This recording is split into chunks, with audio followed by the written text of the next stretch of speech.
नमस्कार दोस्तों। आज हम एक ऐसी खबर पर बात कर रहे हैं जिसने पूरी दुनिया के एनर्जी मार्केट में खलबली मचा दी है।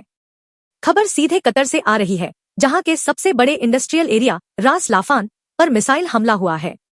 इस हमले ने सिर्फ कतर को नहीं बल्कि भारत की एनर्जी सिक्योरिटी को भी हिलाकर रख दिया है। क्योंकि कतर एनर्जी के मुताबिक इस हमले के बाद उनकी एलएनजी प्रोडक्शन क्षमता में 17% की भारी गिरावट आई है। और याद रहे, भारत अपनी जरूरत की लगभग आधी गैस कतर से ही मंगवाता है। क्या भारत में अब गैस के दाम आसमान छुएंगे? क्या हमारे किचन का बजट बिगड़ने वाला है? 18 और 19 मार्च की दरमियानी रात कतर के लिए किसी दुःस्वप्न से कम नहीं थी। ईरान द्वारा किए गए इस मिसाइल हमले ने कतर की दो प्रमुख एलएनजी प्रोडक्शन यूनिट्स, जिन्हें ट्रेन 4 फीट और ट्रेन 6 फीट कहा जाता है, को भारी नुकसान पहुंचाया है। सांख्यिकी जो आपको जाननी चाहिए: उत्पादन में कमी, कतर की एक्सपोर्ट क्षमता 17% कम हो गई है। सालाना नुकसान लगभग 20 बिलियन यूएस डॉलर का रेवेन्यू घाटा। मरम्मत का समय: कतर एनर्जी के सीईओ साद शेरिदा अलकाबी के अनुसार इस नुकसान की भरपाई और मरम्मत में 3 से 5 साल लग सकते हैं।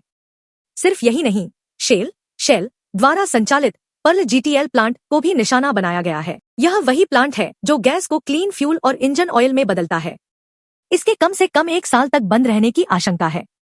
अब सवाल आता है कि कतर में लगी आग से भारत को पसीना क्यों आ रहा है? दोस्तों, डेटा बहुत डराने वाला है।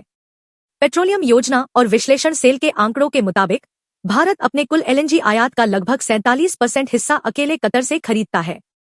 साल 2024 की बात करें तो भारत ने कुल 27.8 मिलियन मीट्रिक टन एलएनजी आयात की, इसमें से 11.30 एमएमटी अकेले कतर ने सप्लाई की। इसकी कीमत लगभग 6.40 बिलियन डॉलर थी। अब आप खुद सोचिए, अगर हमारा 50% सप्लायर संकट में है और वह अगले 5 सालों के लिए फोर्स मैज्योर यानी अपनी मजबूरियां जाहिर कर देता है, तो भारत के पास गैस कहां से आएगी? कतर से सप्लाई रुकने का असर आपकी जेब पर सीधे तौर पर पड़ेगा। इसके 3 बड़े परिणाम हो सकते हैं। कीमतों में उछाल: जब मार्केट में सप्लाई कम होती है और मांग वही रहती है, तो कीमतें बढ़ती हैं। भारत में घरेलू गैस और कमर्शियल गैस की कीमतें बढ़ सकती है।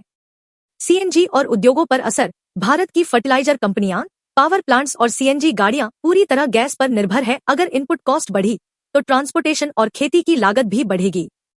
नए विकल्पों की तलाश: भारत को अब चीन, दक्षिण कोरिया और इटली जैसे देशों के साथ होड़ लगानी होगी ताकि वह ग्लोबल मार्केट से महंगी दरों पर गैस खरीद सके। क्या भारत के पास कोई बैकअप प्लान है? बिल्कुल। भारत पहले ही अपनी रणनीति बदल रहा है। खबर है कि ईरान और कतर के बीच तनाव के चलते भारत अब अफ्रीका के कुछ देशों से मदद ले रहा है। साथ ही रूस और अमेरिका जैसे देशों से भी गैस आयात बढ़ाने पर बातचीत हो सकती है। दोस्तों, रास लाफान पर यह हमला सिर्फ एक मिलिट्री एक्शन नहीं है, बल्कि यह एक इकोनॉमिक वॉर की शुरुआत जैसा लग रहा है। कतर को लगी यह चोट आने वाले सालों तक वैश्विक ऊर्जा बाजार को दर्द देगी और भारत के लिए यह अपनी ऊर्जा जरूरतों के लिए सप्लायर्स को डाइवर्सिफाई करने का एक बड़ा अलर्ट है। आपको क्या लगता है? क्या सरकार इस संकट को संभाल पाएगी, या हमें एक बार फिर महंगाई का बड़ा झटका लगने वाला है? अपनी राय कमेंट बॉक्स में जरूर बताएं।